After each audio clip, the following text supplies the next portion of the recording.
taki sam jak wcześniej.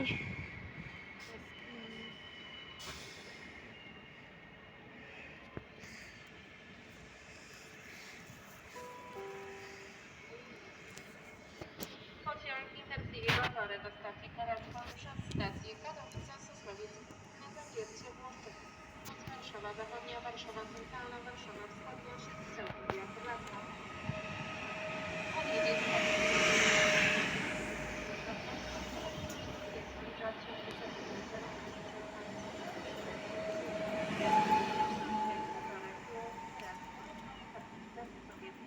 zawiercie Włoszczowa, Warszawa Zachodnia.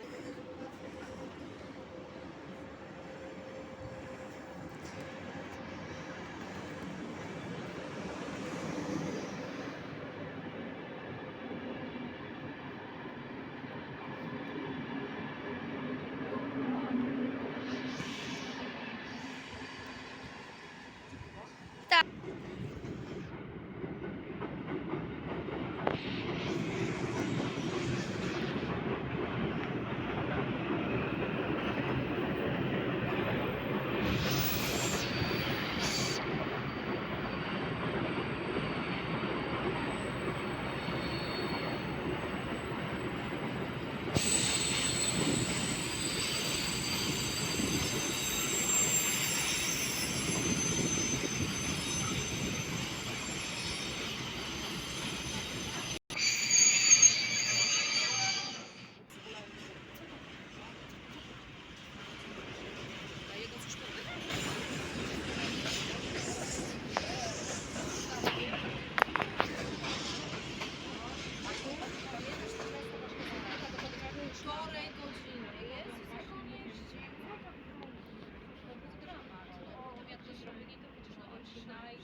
Wodzisław Śląski do stacji Katowice, przez stację Leszczyny, Korzeszeń, Kołów, na Żołnierzyźnie i Staronie Drugi.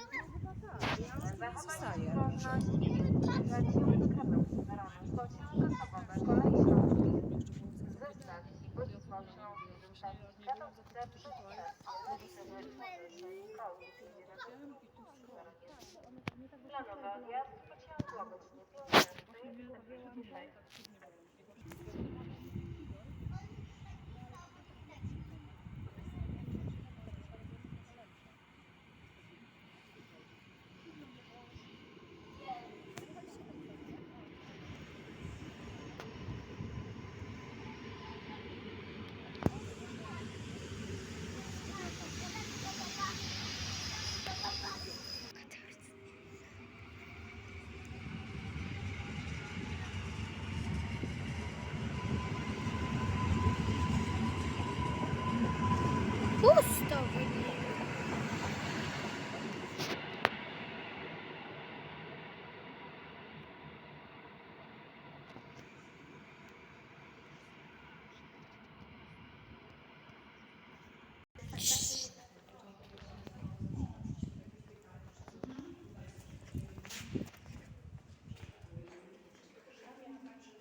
Warszawy Centrum